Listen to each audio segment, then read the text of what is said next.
Welcome to Conversations with Modern Stoicism. I'm just going to quickly stick you inside a gallery view so I can see all these smiling faces smiling back at me. Lovely to have you with us. Well, I'm here. Daniel Fryer is here. I see a lot of folks from our WhatsApp group are here. Wonderful. Well, you know what? We'll take a picture in a little bit once people get going. But how about we just start asking some questions here, right? And so we're going to start with this. Where in the world are you? I always love finding out that people are from all over the place. And it kind of gives us a chance to realize that not only are people from all over in their philosophical thinking, but they're all over the world. And some of you have gotten up at crazy hours even to be with us. Let's see. I'm going to read some of these. And by the way, I want everyone to feel welcome. I'm going to read as many of these as I can, but I won't get to them all. If I miss yours, it's because I'm just not great at this, but we're happy to have you with us. But look, Abingdon, Virginia. I have been to Abingdon, Virginia. I know that place. Canterbury, Birmingham, Alabama. Hello from New York City. Been there too. Kentucky, Sweden, Calgary, Ecuador, Yorkshire, Memphis, Tennessee, Toronto, Canada, Cape Town, South Africa, Edinburgh, Seattle, Italia, said Federico. Lawrence, Kansas, New Jersey, Brooklyn, Germany, Maine, Whitby, Ontario, north of Scotland, Ottawa, Canada, St. Louis, Dallas, Sweden, Frankfurt, Germany, Calgary, and then Eric he won't admit to being anywhere other than on planet Earth, which is good because the signal is better there, quite frankly. Columbus, Raleigh, Alabama. Anyway, lovely to have you. It's kind of nice to know people are from all over to do this thing. All right. Excellent. Here's what I'm going to do. I'm going to take Daniel Fryer. I'm going to bring him up to the spotlight with me. And Daniel, you as a magic co-host have the ability to, let's see, mostly mute and unmute yourself. But welcome. How about you tell everybody where you are in the world? So at the moment, I am in a place called Rethel in France. I'm from the UK. I'm from London originally, but I lived in Bristol for many years. And a month ago, I moved to France. So I am currently in the northeast in the countryside. It sounds lovely. It Now, is is. this a Mm. is this a thing you plan to stay there forever, or is this a summer thing or a year thing, or what is your thinking on that? Well, I've got a work visa that lasts a year that's renewable, but I'm looking to head down to the Dordogne Valley and find somewhere to rent initially and get myself very firmly entrenched there and stay. Gotcha. Well, it sounds like a wonderful thing to be doing. Now, the thing is, you see clients, but I'm guessing you're doing that all over Zoom or some such thing as well, right? Yeah, I'm entirely online now. I see people one to one. I do workshops and webinars. I do a bit of consultancy work, but everything I do is online. Yeah. I always feel like this is the one thing, for us anyway, like in modern Stoicism, particularly, right? Where we had a bunch of live events, people would get on planes, they'd fly halfway across the globe to do it. And it's not that we don't like having people in a room, that's fun. But now we can do a monthly event and draw people from all over the globe and have them come together and learn together. So I'm kind of open to the idea that this is a great way to learn and a great way for us to meet people. Mm. Yeah, it's been great fun. Yeah, it's you get to meet more people from more walks of life and get a better understanding of the world when you work online rather than just face to face in your area. Yeah. Yeah. I think that's exactly true. And I've loved being able to do this. And, I mean, look at us now. We have nearly 100 folks inside the room with us to have a chance to talk. And, that would be hard to pull that off in any other place. And they're going to get to talk to each other, which I'm excited about as well. Mm. All right, Daniel, can I introduce you? And then I'll drop my sound here. And then I'm going to introduce you. And then you've got some slides and you'll have the clock after that. How about that? Awesome. So first off, let me do, ladies and gentlemen, my introduction to Daniel Fryer. And as always, because he is a distinguished guest, I'm going to read this so I don't miss anything important. All right. So it is my pleasure, ladies and gentlemen, to introduce our esteemed speaker today, Daniel Fryer.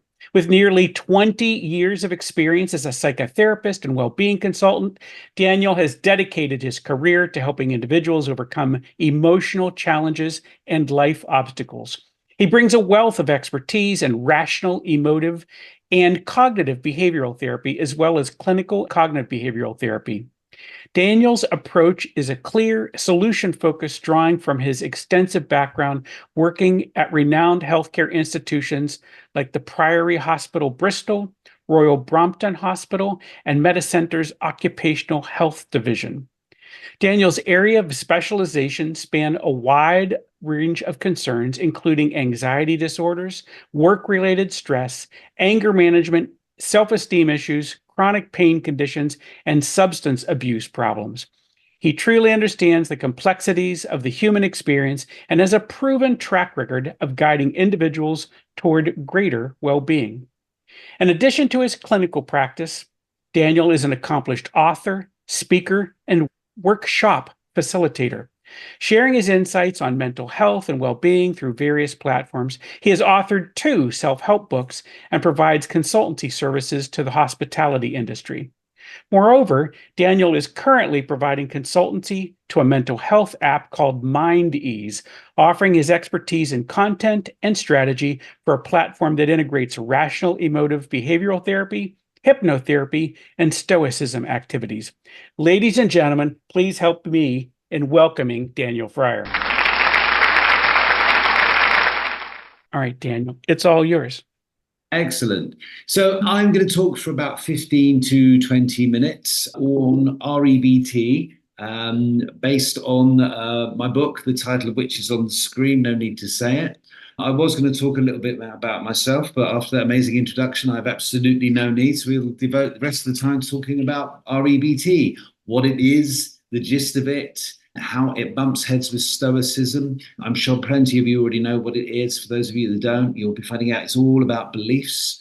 And there's a model called the ABCDE model. And through it, which is the backbone of everything, but through it, you'll learn that the way to rationality and Stoicism and dealing with the adversities of life is by challenging your beliefs. So REBT is all about dysfunctional beliefs and functional beliefs.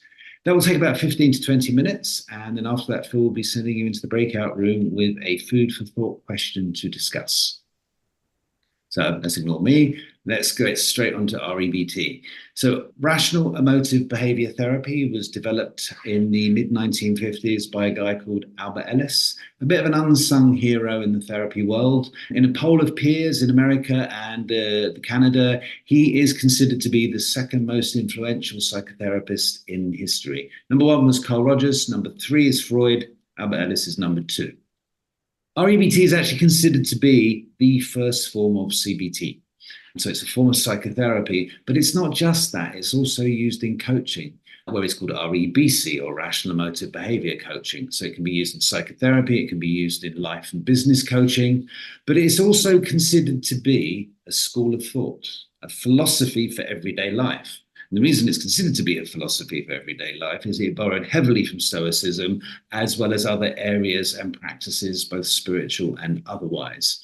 So the idea is, if you can work on specific issues with somebody like myself, but you also get to apply it generally across the board as just a very practical and rational guide to life. It has a philosophy. The general philosophy is borrowed straight from Epictetus, one of the more famous Stoic philosophers. And Epictetus said, man is not disturbed by events, but by the view he takes of them. And by man, he obviously meant people. It's just things were a bit more patriarchal back in those days. I prefer that quote there. The problem is not the problem is your attitude about the problem. If you were to Google that quote, the internet will tell you that it was the well-known philosopher Captain Jack Sparrow who said it, and was supposed to have said it in his first body of work, Pirates of the Caribbean, The Curse of the Black Pearl. Only he never said it. He never said it in any of them. I thought he said it, but a few years back, I wanted to binge watch all of the movies over Christmas. I waited for him to say it in the first one. It was never said. I waited in the second, the third, and so on. It was never said. I went back on Google. I did a deep dive. Nobody knows who came up with that quote. Somebody said it was in another movie, The Sisterhood of the Traveling Pants, but I haven't seen that movie, and allegedly that got debunked as well. But it is an excellent quote. It's an excellent Stoic quote, and it's an excellent summation of the philosophy of REBT, because REBT says that it isn't the events in life that disturb you, it's what you are telling yourself about those events that does the disturbing. So if you are stuck, if you are thinking and feeling and acting in ways that you don't like, but don't seem to be able to snap out of, it's not the thing, it's what you're telling yourself about it. And the idea is if you change what it is that you're telling yourself, you'll get to change how you think, how you feel, how you act. It's not saying that when stuff happens, it doesn't have an influence, because it does. Life can be difficult, life can be challenging, life can be horrible. But even in the face of the difficult and the challenging and the horrible, you can still remain in control, or regain that control if you think you've lost it, by looking at what it is that you're telling yourself. So, in essence, this means that nothing and no one can make you angry or depressed or anxious. Nobody and nothing can drive you to drink, to drug, to distraction. It's what you are telling yourself. And the idea is if you change the message, you change the outcome. And that's the gist. But it delves even deeper by going into specifics, because we are very specific people. We're not gists. There's always a situation. There's always a reaction to the situation. But REBT says that between the thing and your reaction to it, unconsciously, there's a belief system at play. And it's the beliefs that drive the consequences. Well, if you don't like the consequences, you need to change your beliefs. Here is a belief system. Let's say that I'm on a train, I'm on my way to an important appointment, and punctuality is very important to me. So important that I've developed an entire belief system around it. So unconsciously, my mind is telling me something. What it's telling me is what you can see on the screen right there. So I like to be on time for everything, but I don't have to be. I don't like it when I'm not. It's not the end of the world. I might find it difficult to deal with when I'm not, but I know I can stand it. And it's not my fault. I'm not an idiot. I'm not a failure. If I'm late, I'm a worthwhile, fallible human being. Well, let's say that that train gets delayed so badly that I'm going to miss the appointment. I'm sure you can realize that if I think like that, I'm not going to like being delayed. It will take me out of my comfort zone, but I'm not going to get too stressed about it. I'm going to be quite rational in the face of it. I'll probably just let the people know that I was supposed to see that I'm going to be delayed. And then after I've done that, I'll probably just do something constructive with my time. Read a book, fiddle around on social media, look out of the window if there's a pretty view. Well, let's say that I've got a very different belief system about the same thing. So I'm on the same train, I'm on the way to the same appointment. Punctuality is still important to me, but this time my attitude, my belief system is completely different. So my mind is telling me what you can read now. No, hell no. I must be on time for everything. I must. That is me. That is my thing. And when I don't have it, it is awful. It is like the end of the world. It is unbearable. And it is all my fault. I'm so stupid. Well, hopefully you can tell that's a very stressful belief system to be holding. It's going to make me feel stressed. Maybe I'll be anxious and stressed. Maybe I'll be angry and stressed. Maybe I'll make myself feel guilty and embarrassed and stressed. Maybe it's all the above. Maybe I'm so stressed I can't bring myself to let people know that I'm going to be late. Or maybe I make one of those really weird, stressy calls where I over apologize and blame myself repeatedly. After I've made that call or not, I'm probably not in the right mindset to do anything constructive with my time. I'm just going to sit there and stew in the delay. Well, let's say that as I'm sitting there and stewing in the delay, the driver makes an announcement, totally apologizes for the delay, says they're going to speed up the train as much as possible, miss out the remaining intermediary stations, and get everybody to their destination on time, including me. Well, in the immediacy of that announcement, if that's my belief system, I'm going to be very, very relieved. However, that relief could be short-lived, and it's definitely not safe, because if I'm still thinking like that, it only takes another type of delay on that journey to put me back into stress mode. So if the train stops, if it slows down too long for my liking, right back in the stress, whether that's angry stress, anxious stress, or more. And the point of those scenarios is the point of REBT, and it's this, and we all do it, it's universal, all human beings everywhere. We are prone to emotional disturbance when we don't get what we demand we must have. And we're prone to further emotional disturbance, even if we do get the thing we're demanding that we must have, because we can always lose it. It could be taken away. Things can change. It's only when you can express a preference, but at the same time accept that you don't have to have it even though you want it, then you can remain psychologically healthy. And by that, we mean the difference between stressed on the delayed train or a little bit uncomfortable, but otherwise calm and in control in the face of the same delay. And those two words are the linchpin of REBT, musts and preferences. It doesn't like words such as must, mustn't, should, shouldn't, got to, have to. Collectively, they're called dogmatic demands. And a dogmatic demand is a rigid belief that disturbs you. That's its primary meaning. It's a rigid belief and it disturbs you. And it's always the rigid expression of a desire for something. So there's something that you want, but up here it's become, I must have it. Or there's something that you don't want, and up here it's become, it must not be. In the scenarios we just went through, it's the rigid expression of the desire to be on time. Liking to be on time, not a problem. Demanding that you must be just because you have a bit of a thing for punctuality is the problem. In the scenarios we went through, it doesn't allow for the delay, so it's very unrealistic. It doesn't make sense for you to say, I must have it just because you want it, and it doesn't help you, doesn't change the delay, it's just stressing you out. The preference is the flexible expression of exactly the same desire. You're saying what you would like to happen, being on time, but you also accept that it doesn't have to happen, which accounts for the delay, so you're being realistic. It's much more sensible for you to accept that you don't always get it. And it's much more helpful, same delay, much more constructive view. So REBT is the therapy, the model, the philosophy that helps people shift from one mindset to the other. And it does it with this, and this is known as the ABCDE model of psychological health in therapy and the ABCDE model of resilience in coaching. A stands for the adversity. So it's the problem, it's the situation, it's the challenge, it's the desire not being met. At C, we have consequences, and consequences are your reactions. So they're everything, your thoughts, your feelings, your behaviors, your emotions, even your symptoms. Now, the adversity will be an influence over the way you think, the way you feel, and the way you act, but it is only an influence. More directly, it triggers a belief system, and it's the belief system that drives the consequences. If the delay is the adversity and you're telling yourself you must be on time for everything, then the consequence is stress. But if you're on the same delay going, well, I like to be, but I accept I don't have to be, a little bit of discomfort, but otherwise calm and constructive.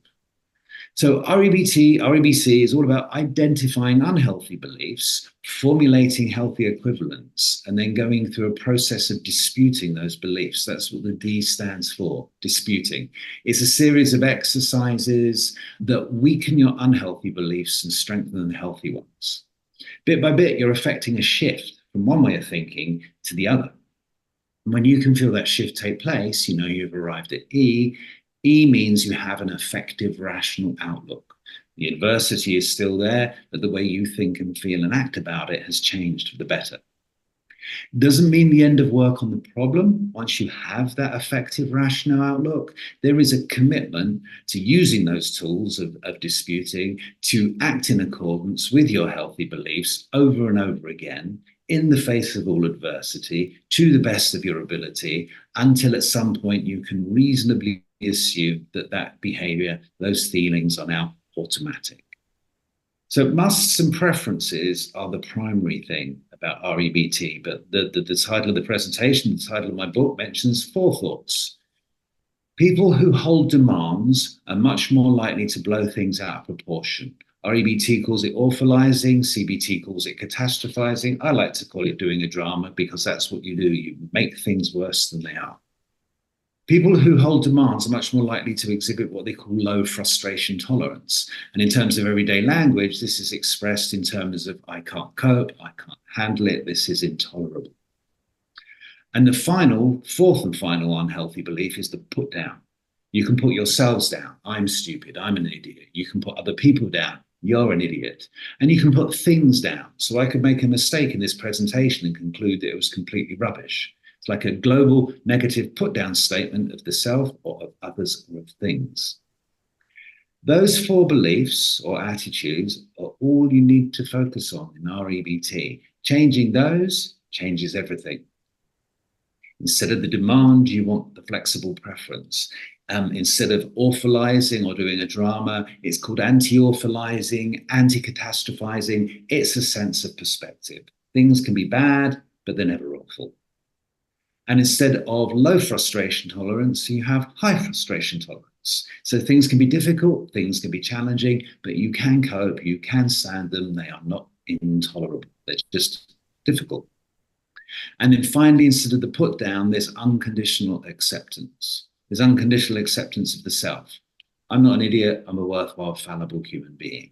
There's unconditional acceptance of others. You're not stupid. You're worthwhile and fallible. I could make a mistake in this presentation, but overall it will still have good bits and bad bits in it. So it's a much more holistic, kind and compassionate rating of the self, of others, of things. And so they are the only four thoughts that you want to hold as that philosophy for life. And that's what I want to finish on as a final thought. CBT, whether it's as psychotherapy or as coaching, is considered to be a brief therapy, a brief intervention, weeks to months as opposed to months or years. But really, if you are teaching it to people, it's not a brief intervention. It's a tool for life. In the last session I ever spent with anybody, I spent a lot of that session reminding them and giving them a maintenance plan so that they know to use these tools for the rest of their lives. And I have some people who like to check in on a regular basis for months, for years afterwards, just to see how they're doing with REBT. So officially, it's a brief intervention, but if you consider it to be a school of thought, it's forever. So that was my 20 minutes. I hope that was useful. I think there'll be a few questions first of all, and then Phil send you into a breakout room with a question. And by the way, you don't need to raise your hand right now because we're not going to take questions from the audience right now. We're going to do that after the breakout rooms. But thank you for jumping on this. But I'll tell you what you can do. Oh, and this is for, I need to help you with this. This would be a perfect time, our first time anyway, to thank Daniel for the slides and the presentations. So a little bit of applause. This is the right time. Exactly. Daniel, I have this like little sneaking thing, and I'm going to guess that you're going to shoot me down on this in some way, but I want to present it out here because here's a thing that I think I see. I mean, the key idea of what I've gotten from watching REBT is in fact one of the core ideas inside of Stoicism, which is it's our attitude that causes it. Just like you said in your opening slides, it's that bit, right? And, we always think like if we take Stoicism, kind of move it forward as a philosophy, it becomes one thing. But I think if you take it forward and move it forward as a therapy, it kind of does become REBT because basically you've grabbed all the other bits, you put it inside of a clinical setting. So it feels to me like it is sort of a scientific successor or something along that lines. Again, you're not trying to have a cosmogony and all the rest of it, but you are trying to help people figure out how to live with eudaimonia. Yeah. I think. That and many other things as well. There's a book, some of you may have read it. I hope so. If not, please add it to your list. It's called Philosophy for Everyday Living by a guy called Jules Evans, I think. He's a journalist. He also, many, many years ago, had a bit of a breakdown, didn't know what to do or where to turn, but as a student was a philosophy student and remembered that philosophy had a lot of good advice for him. So he turned back to philosophy and it helped him so much. As a journalist, he thought, why the hell has nobody ever considered this as a therapy before? Started researching it and then found out that actually people had. And there was REBT and there was CBT and there were other therapies as well. And his book just draws upon different philosophical schools of thought, not just Stoicism, and then compares them to different forms of modern therapy. So you're absolutely right. If you drag Stoicism kicking and screaming into the 21st century, you get things like REBT and CBT. So, by the way, a couple people were asking, you went through the ABCDE and they didn't get the letters. Can you just repeat the letters real quick for someone who wants to have that? Absolutely. So A stands for the adversity. So it's the problem, it's the situation, it's the challenge, it's the thing you are disturbed about. B stands for beliefs, those four thoughts that I went through. A demand, a must is a belief. It's awful is a belief. I can't stand it is a belief. I'm an idiot is a belief. And then we've got the four rational ones as well.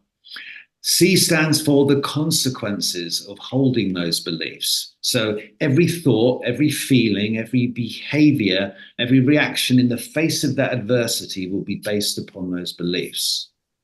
Well, if you dispute, which is what D stands for, and disputing is just a posh word for challenging, really, because Albert Ellis just wanted a model that said ABCDE.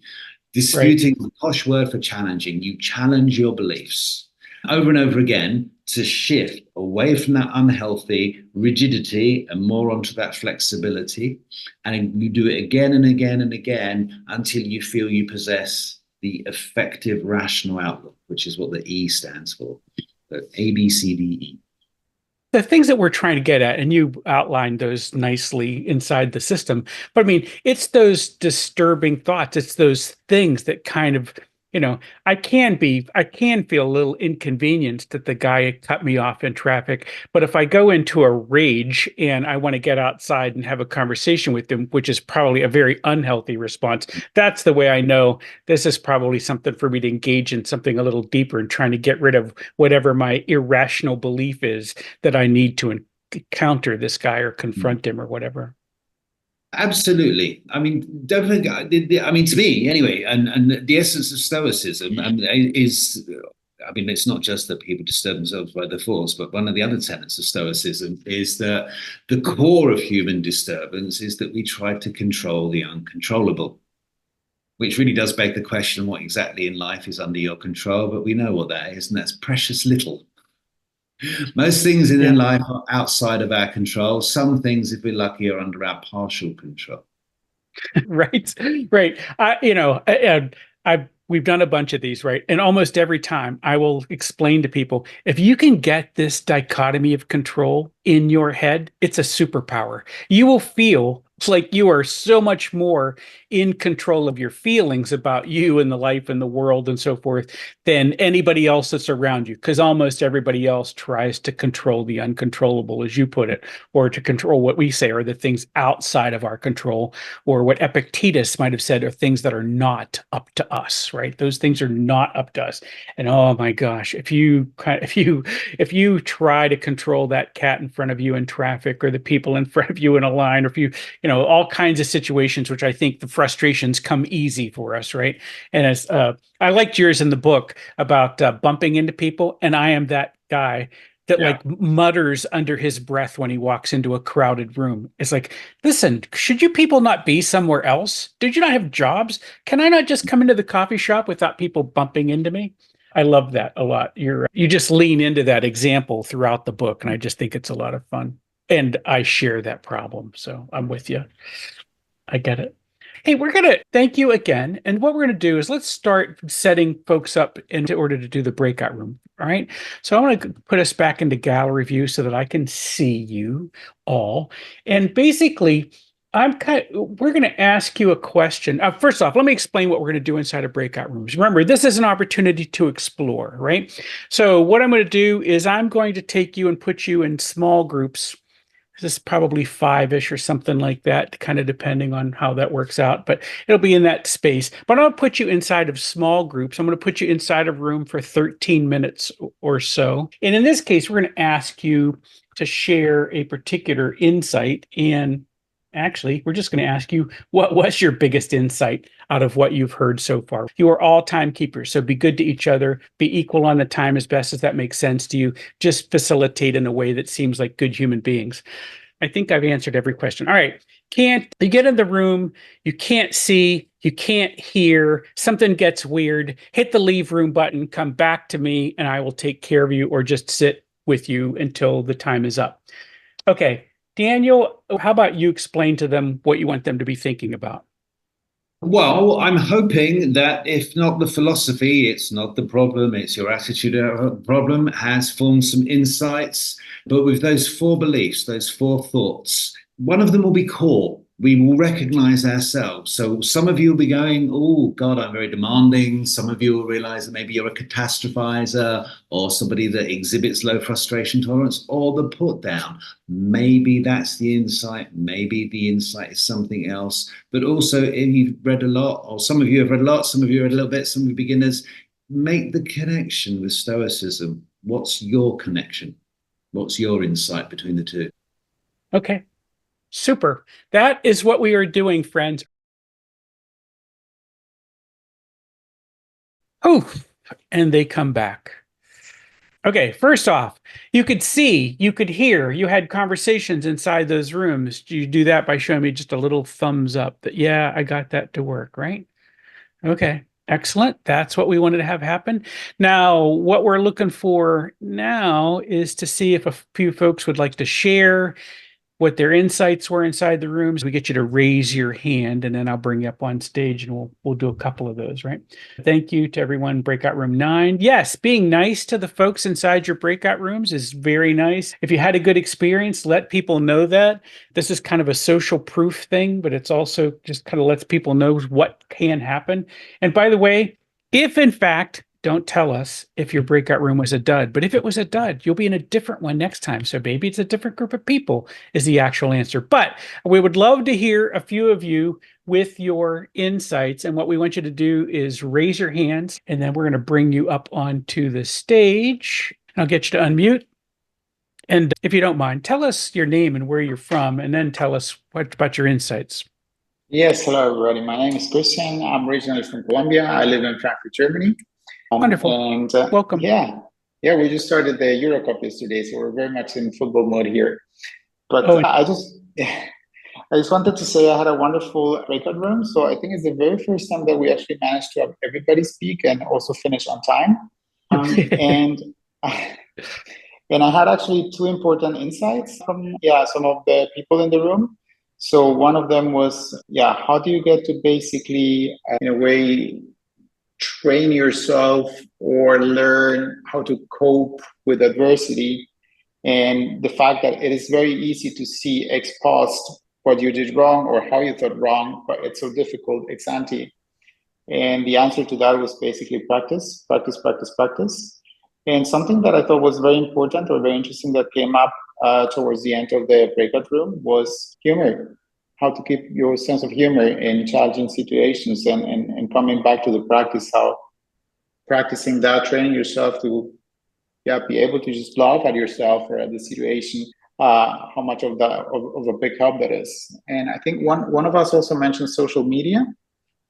And that made me think of a comment I heard recently in a podcast where somebody was mentioning, like, how would you react to kind of like, well, say attacking comments in social media or things like that, which is more the case for public figures. But somebody was saying, well, it's humor as well, because they were saying, like, if you don't say anything, then, you may kind of suggest that there is something about the comment. And if you ignore it, then, but humor is there also a big help to kind of like put aside the aggression or kind of like lower the barrier, the aggression barrier. So that was it. Sure. All right. Thank you. Appreciate your insight. What do you think about that, Daniel? Is humor okay in this?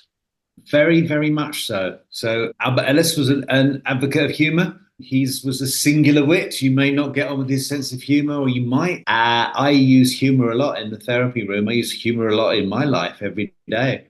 And in fact, when I did my master's in REBT, I wrote my dissertation on the use of humor in psychotherapy. So there's very, very much a place for it. So it's very good insight. Yeah. I would thought that must be the case. I've certainly seen it come up in other places. And I thought your book was very funny. I mean, I thought, what, this Daniel Fryer and I, we could get along over a pint, I think. We're just the kind of cat that I like that humor a lot. So you made good use of it in the book. All right, let's see. I'm trying to get this Paul to unmute. Paul, you got insights or questions from your room? Can I get you? Yeah, there you go. Yeah, hi. Yeah, we had a really good group. And one thing that came up from several of us was the notion of perfectionism, and both in terms of perhaps issues outside of Stoicism, and then also perfectionism in applying Stoicism and how that can be problematic. And I suppose in terms, something that rose for me specifically was related to that, about how the Stoics were known as dogmatists. So they did hold certain beliefs, in terms of comparison with other philosophers of the time. So I suppose the question there is about which beliefs do we need to hold if we're Stoics? Well, Daniel, what do you think about that? Well, the REBT answer would be that you don't have to hold anything. Have to is a demand, a must, a mustn't, a should, a shouldn't, a got to, a have to. If you hold a have to, you are being dogmatic. And the route to rationality is to hold the flexible preference. This is what I would like to believe, but I don't have to believe. This is what I would like people to agree with, but they don't have to agree with. You're still saying what you want, but you're accepting that it doesn't have to be. Yeah. Well, so I mean, I think there's a point there, right? For what you're getting, Daniel, is, maybe some of the Stoics could have withstood a little bit of REBT therapy. It might have done them a little bit of good. They might have had even more access to eudaimonia at the time, perhaps. Paul, a thing that I like, and I want to tell you that I just cribbed this from Massimo Pigliucci, and this is the sort of Stoicism answer, right? But Massimo has said, because we see this a lot, you see this in groups that you might be part of, right? But sometimes, people say, well, a Stoic should do this or a Stoic should do that. And it isn't prescriptive, really. We want to act with wisdom. We want to act with practical wisdom. We want to act with courage and justice and temperance and all of those things. But the fact is, Massimo says something along the lines of, a Stoic doesn't go along telling other Stoics what they need to be doing. That's not what normally happens inside of Stoicism. And I kind of like absorb that into my own practice of ways. Like, if someone says, well, should I do this? I could do this. I almost always ask them, well, what do you think? And I just want to get at what their actual beliefs are and get them to query that bit. But I like that idea. And you are absolutely right. The Stoics, the ancient guys particularly, fought over an awful lot, right? So they were in battle with the Epicureans. They were in battle with each other. So yes, I get it. Thank you. That's a good question. Thank you for making us query how we think about the world. Thanks. Yep. And all right, let's see. I think I'm going to take one more of these, and then we're going to go to the second question. I am going to get Jonathan, who apparently is in Tennessee or has some affinity for Tennessee with that Titans shirt on. So something is going on over there. Are you in Tennessee? I'm in Memphis, Tennessee. Yeah. Got a lot of folks in that part of the world. Welcome. Tell us about your insight or your question for Daniel. Yeah, we had a nice conversation about must versus preferences. I personally thought that was a great way to kind of frame that you could build in a day-to-day practical practice and even just kind of going around interacting with people, dealing with different situations and things like that. I had more of a question, because kind of building on the last comment and question is kind of why I raised my hand, as far as like, so once you've built in you've kind of established the must into more of a preference framework, and you've built that into your practice. Is there a point in REBT or your book or whatnot where you and this kind of relates to Stoicism, where you question your preferences? Like, how do you, like, is there a process in like where you question like your preferences and whatnot, and like the cardinal virtues could kind of maybe guide you on that, but there might be some overarching goals in life that you have a preference to accomplish. But like, do you have any insights or thoughts on like determining preferences or having a process to do that? That's a very deep question. Going to touch on cardinal virtues and values. That's a huge deep dive of a question. A preference, really, think of a preference as a guide. We all of us have preferences. Preferences for how we like to be, preferences for how we like to be treated, preferences for what milestones we like to have achieved at certain points in our life, preferences for what we like to eat, We have preferences for how close we like people to get to us before we feel like our personal space is being invaded. That preference will change depending on who the person is. Preferences, preferences, preferences. They are our guides. They are our virtues. They are our values.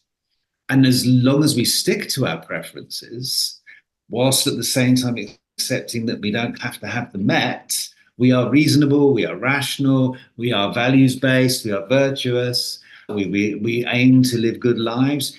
Unfortunately, the stronger the preference, the more important it is to us, the more likely it is that we're going to turn it into a demand. So it's something that you really, really, really want, tips over into so I must have it, or something that you really, really, really don't want to happen tips over into so it must not. And that's when you stop enjoying yourself, enjoying a life, being a reasonable, rational, constructive human being. So values, virtues, that's when they go out of the window.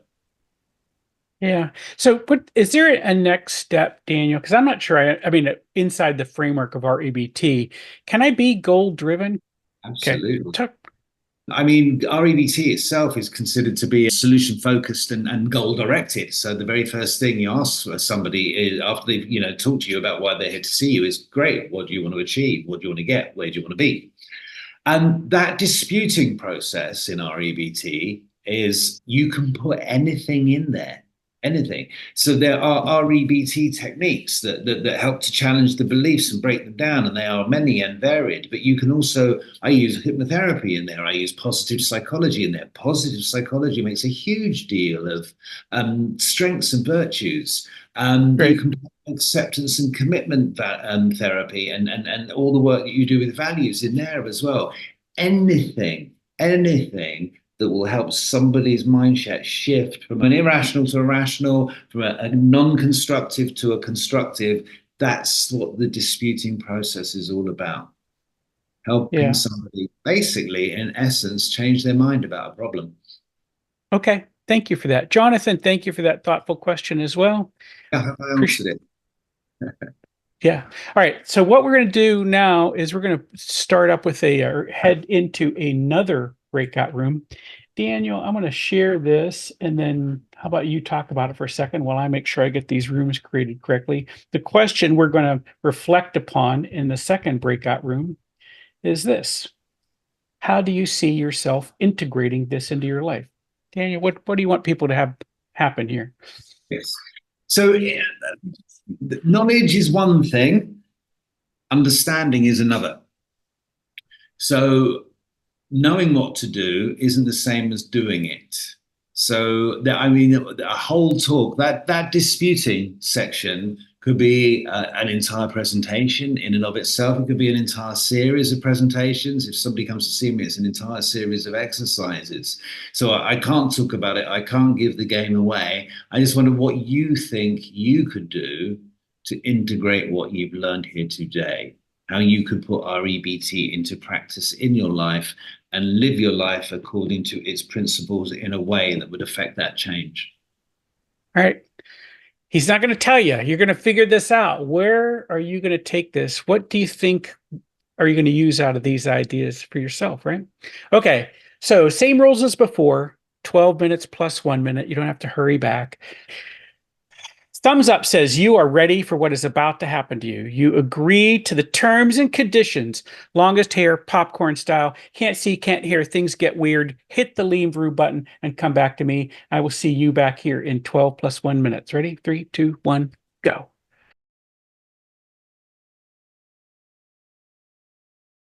All right. You could see, you could hear, you had breakout rooms, good conversations with people. Thumbs up. Kind of let me know that all worked. Okay, that's awesome. Room 9 was fine, says Larry. I don't know. This guy's rhyming already. This is going to be, room 7 was heaven. That would be, I was sitting there trying to think of things. I mean, where is it going to, 23? Is there a rhyme for room 23? I don't know. 13 could be it's all good. Excellent. Lovely seeing all of you. All right, let me tell you a couple things. We did all that, and I might have time for another question here.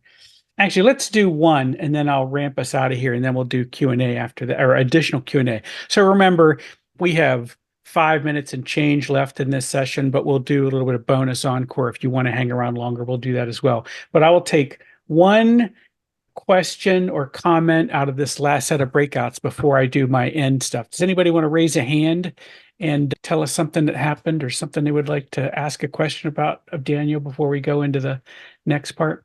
I'm going to take James here with me just because he was quick and I need someone to be quick with me. All right. So James, insight, something you're going to use or question, whatever you pick. As quickly as I can. It was an interesting discussion in our group, adding REBT to existing tool sets for loving oneself or having a productive or more well-mediated life. So I think you've added very well to those tool sets.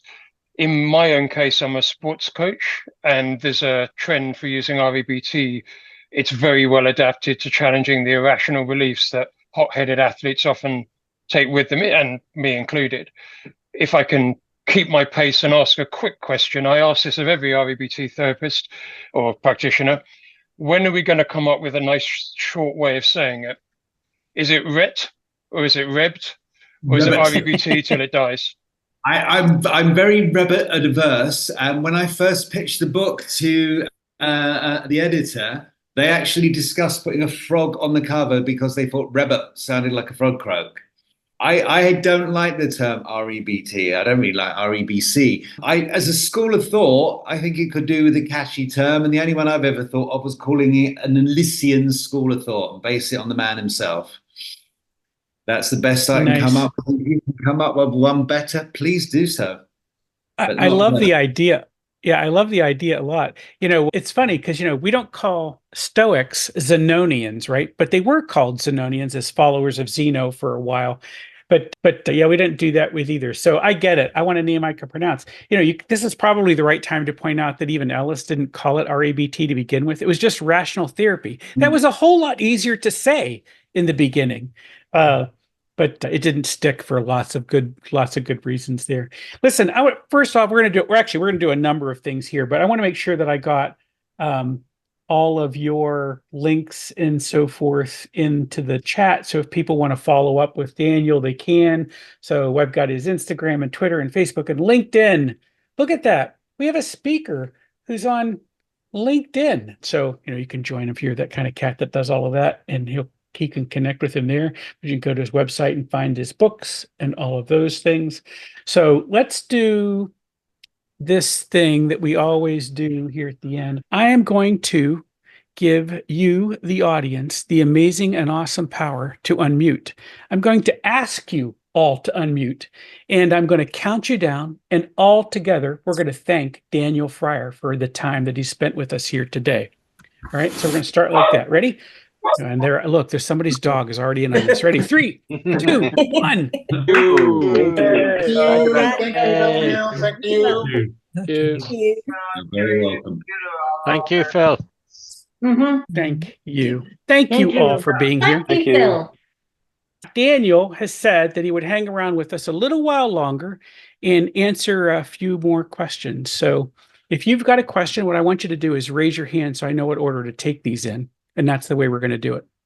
So if you have questions or comments, or we didn't get you from the last time, this is your chance to kind of let that happen here. So raise hands and we will take a few more questions if anybody's got any. How about that? Let's get Sarah up here with us. And I'm sorry that I didn't get to you the first time, but here we are. Sarah Cox, unmute yourself.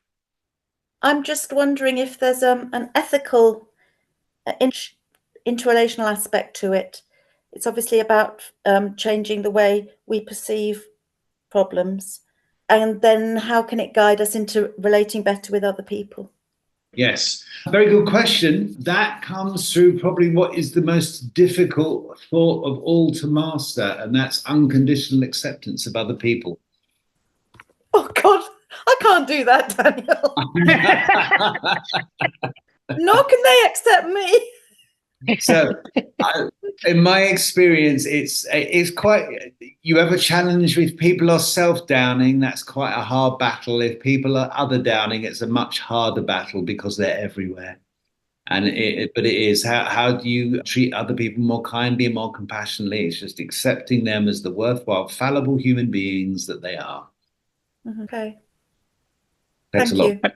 you. I mean, Sarah, that's kind of a thing, Marcus tells us that in the meditations as well, right? He's saying, look, we're all, he has a different pattern. And I'm just trying to add this in. This is to put, Daniel explains this from an REBT standpoint. It's very powerful, very capable. We as Stoics, have those of us who are practicing Stoicism, realize that there's this idea that we are in some way all human beings and that we're supposed to treat each other as rational, social human beings.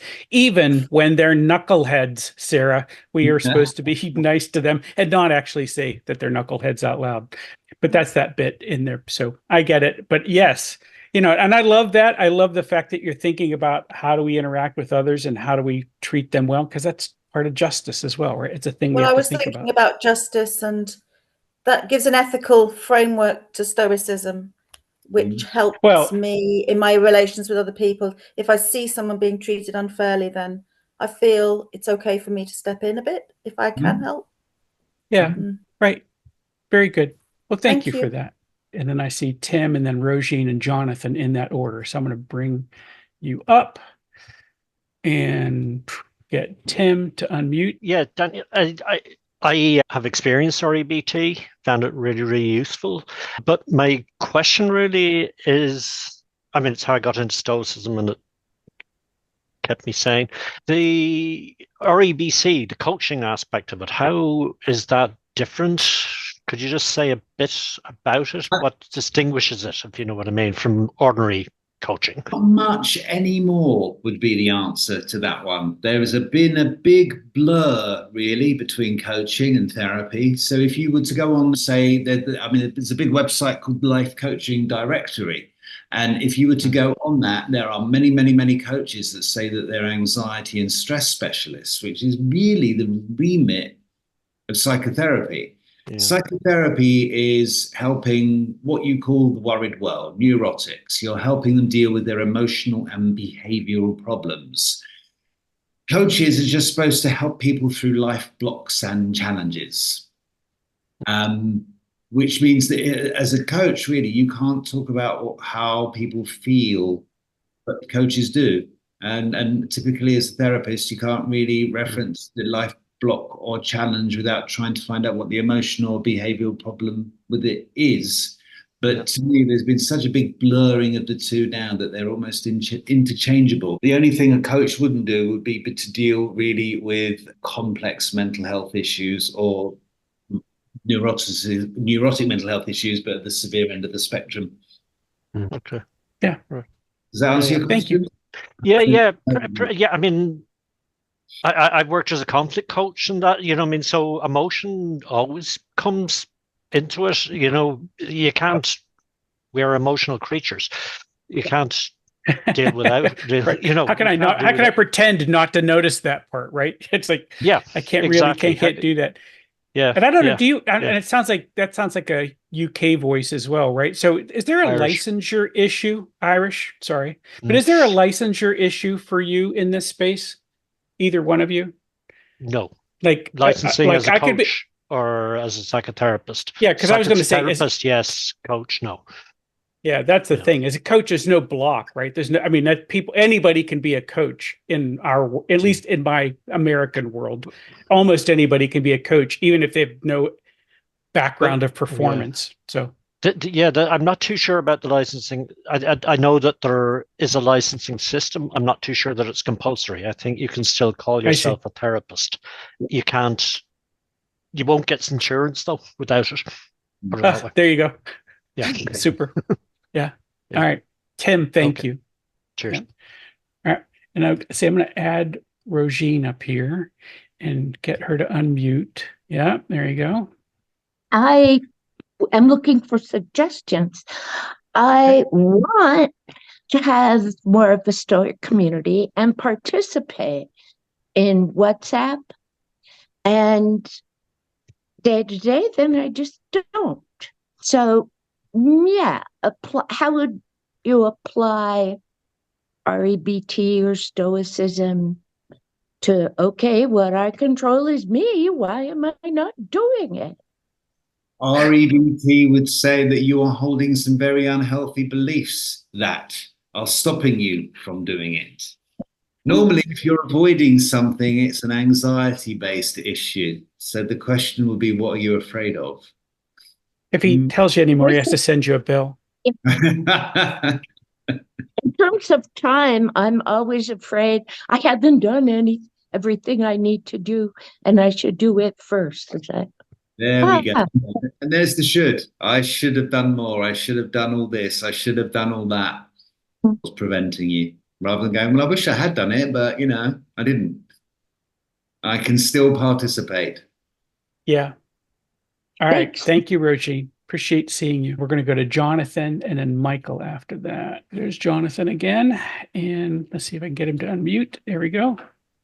Hi again. Yeah, I just wanted to quickly go back to one of the questions a few minutes ago about unconditional acceptance of other people. And I mean, I think Stoicism, or even going to Socrates, I think Socrates held the belief that knuckleheads do more harm to themselves, right? And the Stoics think they should be pitied, or helped, and rather, so that's something I try to remind myself when dealing with knuckleheads, as Phil put it. So, and that no one does evil, quote unquote evil, on purpose. They're just mistaken. They have mistaken beliefs that you've been discussing today. So I just wanted to throw a few comments about that and throw it back to Daniel and Phil. So. Absolutely. According to REBT, you are not a knucklehead. You can be a knucklehead, but you are not a knucklehead, because if you say you are a knucklehead, it becomes a blanket statement, and that's just, you've made them nothing but their knuckleheadedness, where there is more to that person than that. However, in accepting somebody as worthwhile and fallible, if you realize that they are more knucklehead than anything else, you have every right to say, I accept you as a worthwhile, fallible human being, but I do not want anything to do with you. Please go away. I love that. Oh, I will say, by the way, and did you notice that Jonathan just threw the Socratic paradox in there? Like we were going to have time to work that out between us. Daniel, Phil, what do you think about no man does evil willingly? Oh, that's a big one. We're not going there today, but I like the question. I'm going to say, Daniel, that one of the sections of your book that stood out to me the most is when you explain this very concept and you use Hitler as an example. And I was like, okay, you went right to where this is a very challenging thing to be. And that is, you accept everybody, but they're fallible. And I got to do that for myself, and I'm going to do that for others. But I was like, wow, there are some people that are going to take you to task on that one. But I thought it was a fantastic idea. It was well done. All right. We have Michael. I'm sorry, let you comment, and then I'm going to bring up the next guest.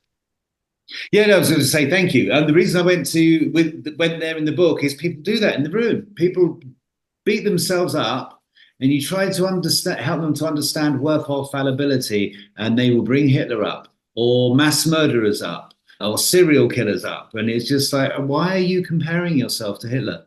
What have you done that's so bad that you think it's okay to compare yourself to that? Right. Yeah, no, I thought it was a great read. All right, let me get Dr. Michael Edelstein to unmute. You're going to have to press a button for us, friend. There you go. Can we hear you? Let's do that first. You can hear me. Excellent. Yeah. Before you ask your question or your insight or anything like that, I just want to tell you how much I enjoy your podcast. And I make a point of listening to it regularly, but I just love that you and your cohort, your friend, go through and talk about what you do. But I've really enjoyed it. So thank you for being here today. Oh, you're welcome, Phil. And also, I'd like to invite you to be a guest on the podcast, and we could discuss REBT and Stoicism.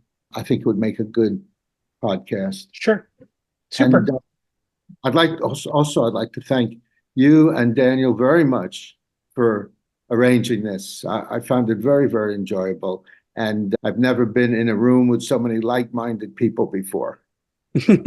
Wonderful.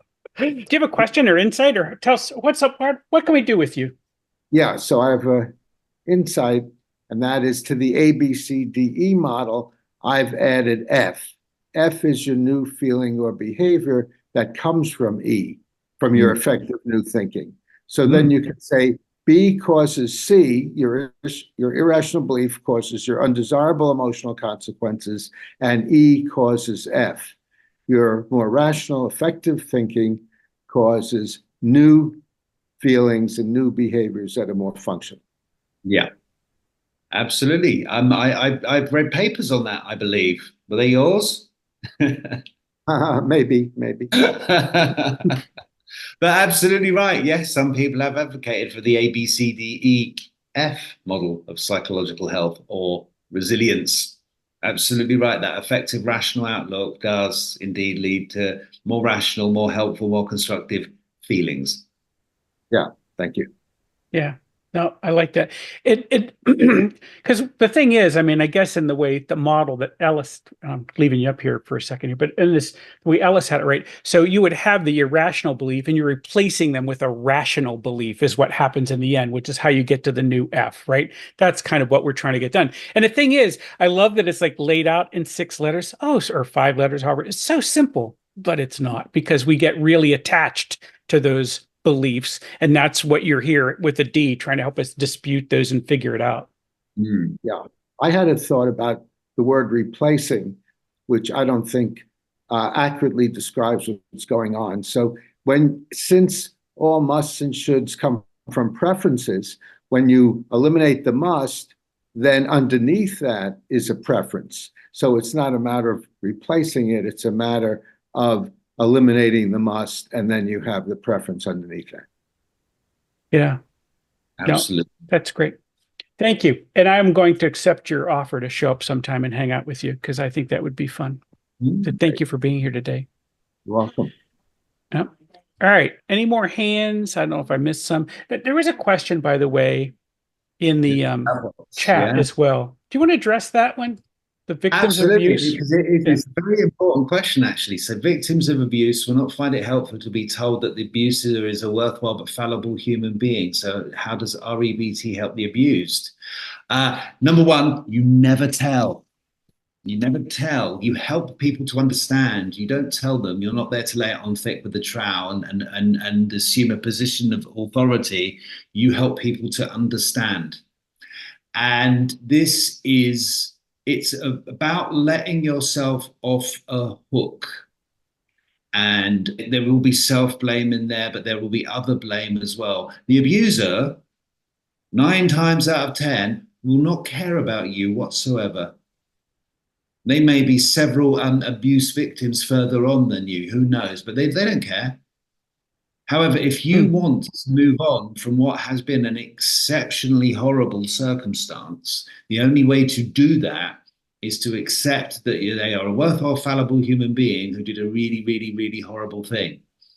And that's not to accept them, it's to let you off a hook that will guide you and define you for the rest of your life if you don't do it.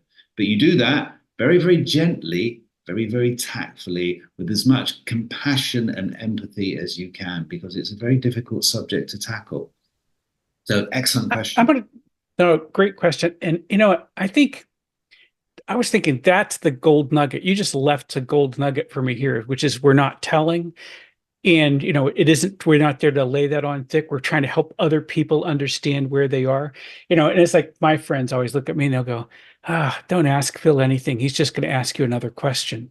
And you know, and we just had a guy talk to us about using Socratic questioning in particular, but I'm like, I think you can get to insight if I ask the right questions, but it might feel like work. And it is. Are there other, I'm sorry, go ahead. And I'm looking for hands, by the way. I get the same accusation as well. Don't ask me anything. I'm just going to reply with another question. Yeah, it's questions all the way down, isn't it? I see John Matthew. By the way, we're going to bring John Matthew up. Let me do that. Add to the spotlight. And then I happen to notice something that John Matthew said in the chat earlier. And I really wanted to comment on it at the time, but we were busy doing things. But I'm so sorry for your loss yesterday. 5-1. That wasn't quite a showing. I didn't Scotland want to talk versus about Germany. 5-1, not a showing at all. I had a bunch of Scottish friends who were watching the game and they're like, oh yeah, we're going to win this. I don't think so. Anyway, lovely to have you. Insights, questions, whatever you want. Daniel, your second book's about hypnotherapy. Can you just touch on a little bit of what do you mean by that? And not give you a whole book in one sentence, but just what do you mean by hypnotherapy and how you use it? Thank you. So to me, so hypnotherapy is therapy conducted in a state of hypnosis. And there are different therapies for different things depending on what you want to achieve. So you can have hypnotherapy for anxiety, you can have hypnotherapy for depression, for anger management, for confidence, weight control, pain control. You can bring REBT into the hypnotherapy. The important thing is that whatever the therapy is, it's conducted in hypnosis. Hypnosis is a state of trance. It's an altered state of consciousness, which isn't weird and isn't esoteric, because as human beings, we're drifting in and out of those altered states of consciousness umpteen times a day. Nodding off is an altered state of consciousness. Daydreaming, losing yourself in a really good book, that sports zone, and the zone that sports people talk about is a state of trance. All hypnotherapy is somebody helping somebody drift into a state of trance. And the reason they're doing it therapeutically is when you are in a state of trance, your unconscious mind, which is like the database of everything you are, it contains all your beliefs and attitudes and habits and skills and everything, is very, very susceptible to positive suggestion in a trance-like state. So you help people drift in a trance, and you do the therapy in the state of trance because they're in a more suggestible mindset for it. That's hypnotherapy for me. Does that make sense? Yeah, it does. Awesome. Yeah, super. All right, John Matthew, thank you for that question. And I'm just going to say this because I know John Matthew knows this guy, but Donald Robertson did a bunch of research in hypnotherapy at the beginning of his career when he was a CBT trainer. And if you go out in the world, you will find some of his work in that space as well, just to kind of tie the Stoicism loop and where he was in that. All right, I have Sasha up here. Let's get Sasha unmuted. And hey, hi. What's up? So I was just, because I've been wanting to do CBT therapy for a long time. I've stopped with my regular therapist a bit ago. I have been a practicing Stoic, and my Stoic partner and I were like, well, we're already doing it. Like, why do I need to? But I want to do it like in a very methodical way like that, because working with behavioral change and deep emotions, it's so deeply wired that I want that kind of like radical intervention.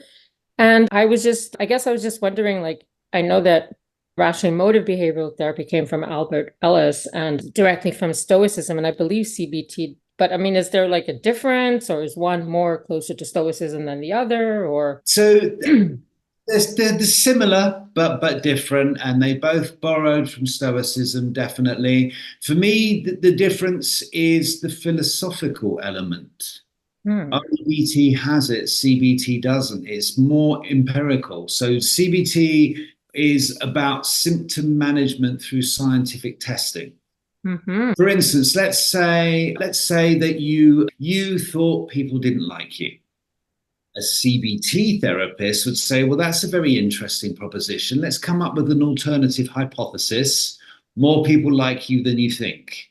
And then they would set an experiment and get you to spend the next week asking 10 people what they think of you. And the idea is that all 10 people will go, well, I think you're lovely, and your hypothesis collapses in the face of the evidence. But the risk there is, if the first person says, well, I think you're a blithering idiot, your hypothesis has been confirmed. If it's 50-50, you're going to favor your hypothesis. Even if it's 40-60, you're going to favor your hypothesis. REBT will assume the worst and go, right, well, let's say that's true. Let's say people don't like you. Is there law in the universe to say that mustn't happen?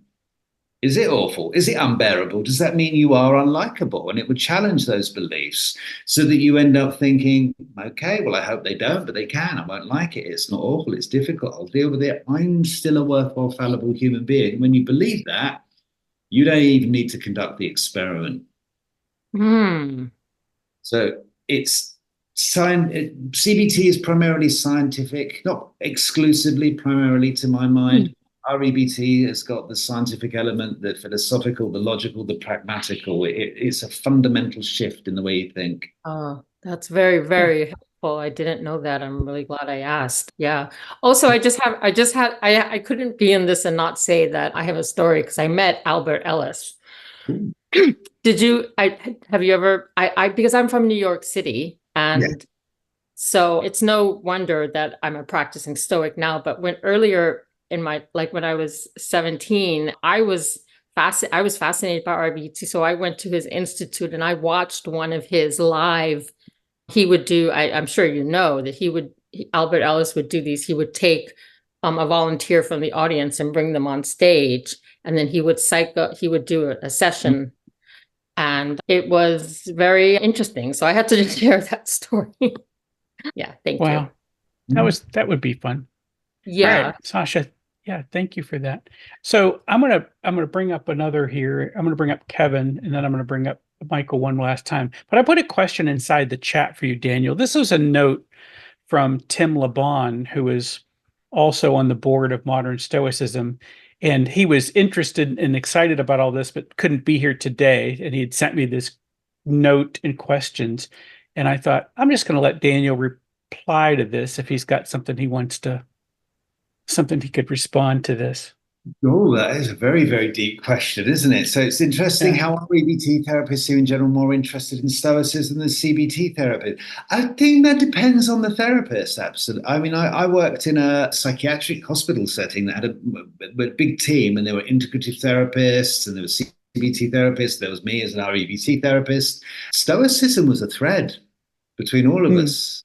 So I think it touches more than we think it does. And what has REBT got to offer people that have been, Stoics practically? Tools, a very tried and tested toolkit, a structure that backs up the philosophy. And it's an ethical program. Can it be reconciled with the more pragmatic and possibly subjective REBT? What Stoicism got to teach REBT? Everything. REBT wouldn't exist without Stoicism. It all comes back to that fundamental tenet. We don't disturb ourselves by things. Stuff happens. It happens all the time. We like to think that life is worse now, more challenging now. It's got more stuff in it, but life is as challenging as it ever was. Without Stoicism, there would be no REBT. Right. Yeah, no, I like that. And by the way, his first couple of sentences were about how, we've got 70 years of REBT out there now, testing these tools in a clinical environment. So we can learn a lot in all that time. We've learned a lot with it out in the world. So I thought that was great. All right, I'm going to do Kevin and then Michael, and then we're going to say goodbye to everybody. So let's do Kevin here. Kevin's question or insight. Yeah, I'd like to know, does REBT formally integrate mindfulness training in order to strengthen your ability to catch your initial reaction to an event in like the present moment? Do you do anything to specifically talk about mindfulness? Absolutely. So you get mindfulness-based CBT and you get mindfulness-based REBT. But even if you're being a purist, if you're just going, well, I use REBT and then I bring in other techniques, mindfulness becomes one of the many, many tools you use in that disputing process to challenge the beliefs and integrate the healthy ones. You can use anything that you want to use at that D bit, as long as it's in service of the philosophy of REBT, and then you're doing REBT work. Do you have a formal approach to teaching or improving mind within your particular practice? So I am trained in mindfulness, and I have run mindfulness groups. So I just bring mindfulness into it if I think it's relevant, if I think it's going to help, or if it's asked for. And then so there's a whole raft of techniques. For me, it always starts with mindfulness of breath. If you can teach people mindfulness of breath, you're making a very, very good start in their mindfulness practice. Okay. Well, thank you. Yeah. Well, thank you. Thanks, Kevin. Good to see you here. All right. And right here. And then let's finish this off with Michael Edelstein again. I think you have an improvement over Albert Ellis, and that is, I believe Albert Ellis called A in the ABC model activating event, but you called it adversity. And the problem with activating event is it implies that when you have this event that activates your irrational belief, but it doesn't, you have a choice. So I think adversity rather than activating event expresses that better. Thank you. Thank you. I like it as well because it's what life is full of, and that's what people are bringing when they come and see you. Life is full of adversity, and it's how you deal with that adversity, not trying to get rid of it. No one comes to you and saying, I've got too much equanimity in my life, right? That's not how that works out. Yeah. Super. All right. Thank you again. Let's see. That, my friends, is us at the top of the hour. We have done all of the work we came here to do. Let me just say hi to a couple of folks that I haven't said hi to yet. My pal Ken, Sarah Cox, Jean Amick, I see. Masabelliano, I'm glad to see you here as well. I thought there was another familiar face in this crowd that I forgot, but Eric, and thank you all for hanging out with us here today. I hope you enjoyed. Oh, there's Larry. I knew I saw him in the chat, but I didn't see his face. There he is.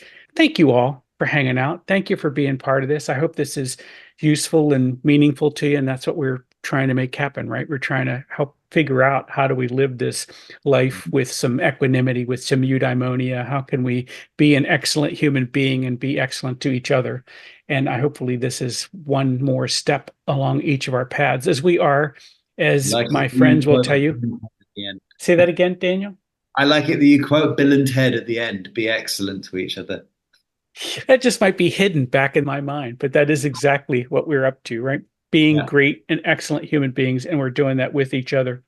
We are fellow travelers. And if we think of ourselves as fellow travelers, folks who are on a journey trying to make something good happen for ourselves and for others, it just kind of helps us do that in concert, right? So thank you for being here. You don't have to go home, but you can't stay here.